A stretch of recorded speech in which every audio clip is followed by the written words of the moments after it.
Hello, and welcome to the Safe Sanctuary Training for Glen Memorial United Methodist Church. A safe sanctuary policy is a requirement of all United Methodist churches. It's designed to ensure the safety of both youth and youth workers. A church is a sanctuary in several respects. First of all, it's a place of refuge from the turmoil of the world. Second, it's a nurturing community of faith. And lastly, it's a source of empowerment for leading lives of faith and witness in the world. But even so, the church is never fully removed from contemporary society, and therefore is required to be mindful of the reality of evil in the world. Because it is never possible to fully guarantee safety, as there are many dangers and hazards that cannot be predicted, as well as persons who will intend to do harm despite all precautions, we can and must take all responsible measures to try to minimize those risks which can be anticipated. In particular, Glen Memorial United Methodist Church faces several unique challenges for its youth and children because the Glen Sanctuary and Church School building are open at all times because they are property of Emory University. Therefore, Glen lacks the ability, as most similar-sized churches would, to lock off certain parts of the facilities to the public. As a point of clarification, throughout this training session, the terms child and youth will be used interchangeably to refer to any and all persons ages 17 and younger. While many of the requirements of Safe Sanctuary are responsibilities of the church, there are basic requirements that all volunteers must fulfill. Those include, first of all, completing a volunteer children and youth workers profile form available in the church office or from any of the staff. Second, completing a consent for criminal record check. That form is available online on the church's website by clicking the Connect tab followed by Resources. Third, they must complete a training session which includes information on the prevention, procedures, and reporting of suspected abuse. This training session will count for that requirement. And fourthly, they must be active in the Glen Memorial United Methodist Church community for at least 6 months and supply one or more references if they've been part of the community for less than a year. The rest of this video will be devoted to the actual training session. It will be divided into 4 sections. The definition and regulations concerning child physical and emotional abuse, the definitions and regulations concerning child sexual abuse, the preventative guidelines necessary for a safe sanctuary policy, and in the worst case scenario, the reporting procedures. Thank you for spending your time watching this video, and we look forward to having you work with our There are 5 essential policies that every volunteer at Glen Memorial needs to know before they can work with children and youth. Number 1, no corporal punishment of any child associated with any church program is allowed. Corporal punishment means any conduct which would cause any degree of physical pain or discomfort to a child. As a safe sanctuary community, Glen Memorial is not a place for corporal punishment. Number 2, no threatening or menacing or verbally degrading actions or words are allowed. This includes tone.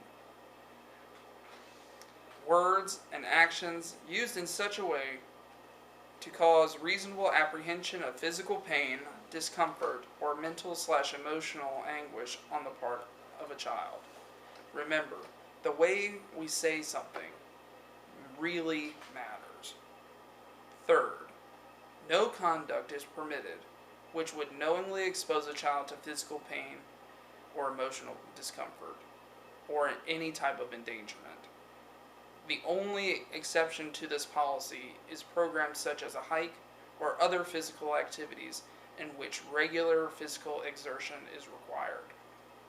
Fourth, if a child is behaving in such a way as to present a threat to his or her own physical safety or the safety of others, it is the responsibility of the adult to safely restrain the child and notify the adults responsible for the child as soon as possible. For the safety of all involved, the child should be removed from the program as soon as possible, until such a time as the child no longer poses a threat to safety. Any costs such as transportation or special custodial costs incurred as a result of removing the child from the program is the responsibility of the child's parents or responsible adults. Finally, all types of abuse, especially physical and emotional, could be potentially incurred by a peer. It is the responsibility of the adult supervisor to stop all forms of abuse, even when they are not the ones causing it. Remember these 5 essential policies. The topic of sexual abuse, although potentially awkward, is a conversation that needs to be had in the public. Glenn Memorial takes a firm stance that no sexual abuse of a child will be permitted or tolerated in any way. Child sexual abuse has a very strict definition, and is perhaps one of the most important aspects of this video to define it. Child sexual abuse is any act which involves any kind of physical contact with or visible exposure of the genitals, genital area, or breasts of a child, or any adult interacting with a child using those areas of his or her own body, or any visual depiction of those areas to a child. It's also important to remember that any conduct intended to cause the sexual arousal of or in the presence of a child is considered child sexual abuse. While this provision obviously does not apply to reasonable and necessary changings of a diaper or toilet training of a child, it's always safe to ask. Where there is a question, it's better to ask both the child and another adult. Another important aspect of sexual abuse is that, like physical and emotional abuse, sexual abuse can result from one student violating another. It is the responsibility of the supervising adult to ensure that 2 children are not left alone in private where abuse can occur, and where abuse is occurring in the public, it is not to be considered a laughing matter or to be pushed off as 2 children playing. Any action that it could be considered sexual abuse should immediately be stopped by the adult in the presence of the children. These policies are intended to protect both the youth and the youth worker. While sexual abuse is not hard to recognize, it can often be hard to stop. But remember, sexual abuse of any kind will not be permitted or tolerated by Glenn Memorial United Methodist Church. Here are the essentials to prevention. 2 adults or more shall be present at all times during any church-sponsored program, event, or ministry involving youth and children. If 2 adults cannot attend, the event must be canceled. The requirement of a 2nd adult can be satisfied by a supervising minister, staff person, or lay volunteer who has overall responsibility for the program and who is available to check in frequently with each classroom or setting where another adult is present. This includes informal use of the playground during events such as Wednesday night supper. 2nd, confidential counseling between a staff person or volunteer and a child or youth will not occur behind closed doors.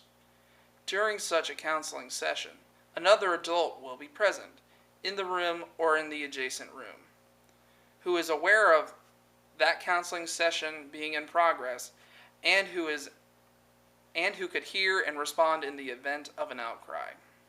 If another adult is not continuously present as described previously, the counseling session must occur in a public place, such as a table at a local coffee shop or a restaurant, where sufficient confidentiality may be maintained while keeping the session in constant public view. When approached by a child for a conversation like this, it is the responsibility of the adult to move the conversation to a public place. Third, classroom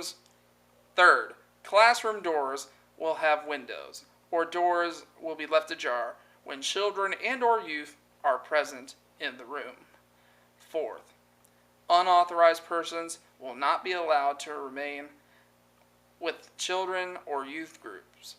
Unauthorized persons include, but are not limited to, persons with no affiliation with the program, event, or ministry in progress, children and or youth attending an activity for which parental permission is required who have not received that consent to attend. All volunteers working with children and or youth shall be at least 4 years older than the children or youth with whom they are volunteering to work, and if under 21, supervised by an adult over the age of 21. 6. Children shall always have access to a telephone in buildings. Finally, when transporting a child or youth, staff and volunteers will make responsible efforts to maintain the two-person rule as described previously, or have more than one child or youth in the vehicle.